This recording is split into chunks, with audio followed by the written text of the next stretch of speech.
Hey there, welcome back to part 4 of Getting Started with Web Video. That is not Dave Thackeray. And that is not Mark Johnson. And we're going to talk to you today about audio. Now, we've already covered structure and content, the basics of getting video together. We've covered all the elements so far. And now the most important part, perhaps, of any video production, it's all about audio. So, Mark, give us an indication of the important parts of audio. What do we need to be aware of when we're creating video, the audio essentials? I think the audio, you're right, the audio is the most important bit. And people think, well, that's funny. Shouldn't you have fantastic, images and great video? And yes, of course, it's good to have that. But if you don't have video, but you have audio, what do you have left? You have radio. And people are used to just listening to audio. So having really good audio, if something goes wrong with your video, or maybe it's a boring picture that actually people don't like, as long as the audio and obviously the content as well, as long as they can hear it, they will continue paying attention. So we can demonstrate that. So for example, if the picture for some reason suddenly went black, but we carry on talking, people will say, well, I wonder what they're going to say next. The mind kicks in. The mind kicks in and they just carry on listening. And then the video comes back and they just carry on. And that's not a problem. But if you lose the audio,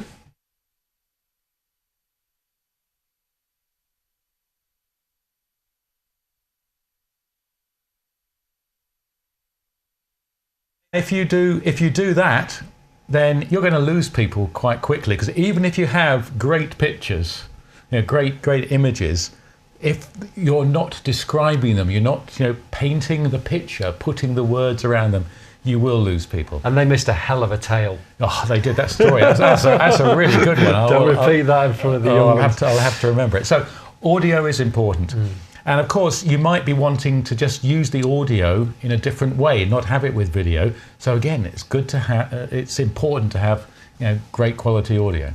Talk to me about the hardware then. I mean, I want to start this thing up. I've got a camera. I want to make sure that the audio is pin sharp. What are the things that I need in my collection, Mark? Of all the things that we've talked about, and we have been asking people to attempting to keep it simple, I think the one thing that people should invest in, if they haven't got it, is a microphone, and probably a lapel or lavalier microphone, as they're known, something like this. Now we have an example, and I haven't actually used this particular microphone, but I just went onto Amazon and did a quick search under lapel microphones and found this Audio Technica ATR 3350, which is priced at only just under £30, £27, and it comes with, I think they said, a 6-meter lead. I've actually heard some good reviews about this from people who respect audio, Mark, so I can confirm that it is a wise purchase. And it also comes with an amplifier, a preamp. Yes, for a battery. It is a type of microphone that requires a little bit of voltage to get it working, and that's in there. And that, I haven't used it. You've heard people use it. It's got a 6-meter lead, so you can plug it into your camera. So investing in something like that will make a huge difference. Remember back in part 2, which is a long time ago now, but in part 2, we demonstrated using the microphones on the camera versus using a local microphone, and there is a huge difference. And if that, that will make a huge step forward. You can then, of course, pay a lot more for microphones, but start off with something like that, and that'll take you a long way forward. Great place to start. I remember hearing some great comments about using a microphone like that in conjunction with a Kodak ZI-8. You remember the days when they had the bloggies, the tiny little digital cameras that you could just literally upload to YouTube from, take the card out and stuff. And it just goes to show that you were talking about audio being really important. It is so important because the picture is almost a complement to it. And that's how video began. I mean, you're right. I've actually got a Kodak ZI-8. It is. It doesn't have the zoom lens, but it is great for recording video. And the thing about it was it had that little audio jack. I think it was under £100. And I think you could also put it onto a tripod stand, but maybe I'm wrong there. But it did a lot of what we wanted, and importantly, it did have the audio in. Halicon days. We've looked at that microphone and we've talked about the external microphone jacks, but I've got a question for you. What about if I've got two people on the shot? What if I'm doing an interview? Where then? Well, you've only got one, unless you're buying a professional, semi-professional camera, you've only got one microphone input. So you have to use a mixer of some sort. And don't be put off. It can be quite simple. Yes, you do get mixers that are this big and have thousands of flashing lights on it, but you can actually get for a reasonable price something that is very simple to operate. So again, I have looked on Amazon, and I found this little Behringer. We've used Behringer equipment before. It's a reasonable make. It's not high end, but for getting going, it's a great make. And this is, it says 8 inputs, but if you look in the top left of the picture, it actually has sort of 2 XLR microphone inputs. This allows you to put in 2 microphones and something like a music player, an iPod or whatever, so you could mix the 2 microphones and the audio. And then you get one output from that, and you put the output of that into your camera. So these lav mics will end in an XLR input, the professional socket for channels 1 and 2? It depends what sort of microphone. Some of them will end in the 3/8 inch, the normal little stereo plug, and you have to get an adapter, or you change the connector. So you do have to be a little bit careful there. The professional standard for microphones is the XLR connector. So you just need to make sure you get the adapters or get a microphone that has an XLR adapter. Fantastic. If you are retrospectively using a camera that does not have an external microphone jack built in, of course, something that I've found, and I found really, really useful, is if you've got like a digital audio recorder, so if you've used something for a dictaphone, for example, you can record the volume or the audio using that device, and then there's a piece of software that will actually let you sync the audio that you've recorded separately to the camera and bring it together in one of those video editors. It's called Pluralize by a company called Singular Systems, and it's fantastic because it actually eliminates then the need for you to buy a brand new camera if you need to. I agree. A couple of things. First of all, to get a good digital recorder is not necessarily cheap. You're you right. want one where you can get the audio into your computer in the right format, recorded at the right frequency, etc. So that's one thing. And secondly, Pluralize is not cheap. No. All right, it is a payable plug-in for the higher end packages. So yes, you can do it if you happen to have something like a Zoom 4N or whatever lying around, and you're using Final Cut Pro or Premiere. Yes, you can, but unless you know what you're doing or you've experienced, I'd stay away with that. But you're right, there are other options. If serendipity's on your side and you haven't got a clapperboard to hand, that might be an alternative. I wanted to say, while we're talking about the microphones and the camera, plugging into the camera, one of the things to look at on your camera is whether it has a manual audio control or adjustment. And it might be that it's on the LCD screen. A lot of them are touch controlled now. If it does have a manual audio control, use it. If it doesn't, don't worry about it. We can, you just leave it on its, it's just on its automatic setting.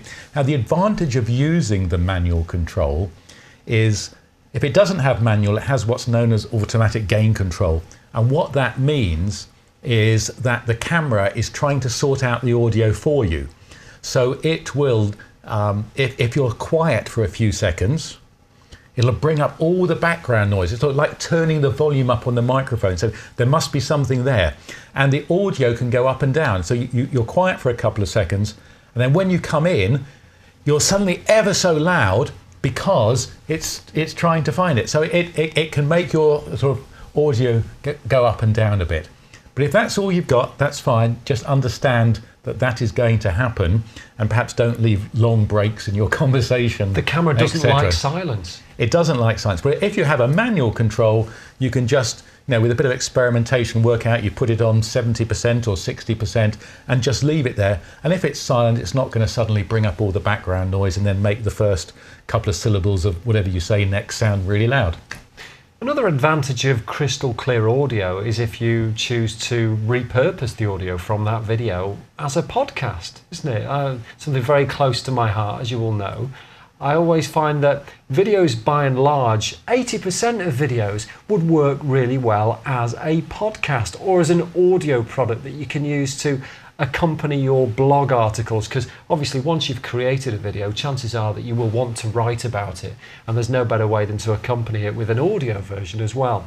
So I'm always thinking about that, and the good thing about video when you're looking at it from an audio perspective is to be as descriptive as you possibly can. So when you're creating the outline for your video, think about not only if you're going to use a screen grab like we have today, but also describing it so that people who subsequently might hear about it in a podcast or an audio version of your video, they can get the best out of it that way as well.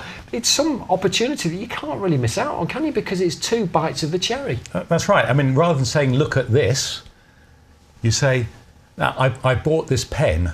So if somebody is listening to it, they understand that it's a pen, and you don't have to be descriptive that it's got. It's actually still leaking. It's a blue pen with a blue top, slightly transparent. You can just say, "I bought a pen," and then somebody who's listening on the audio understands. Just thinking about it, just being aware of that. Thinking in subtitles is a great point, because they've always said that a picture is worth 1,000 words, and that is sort of true, but it's not if you're listening to the audio.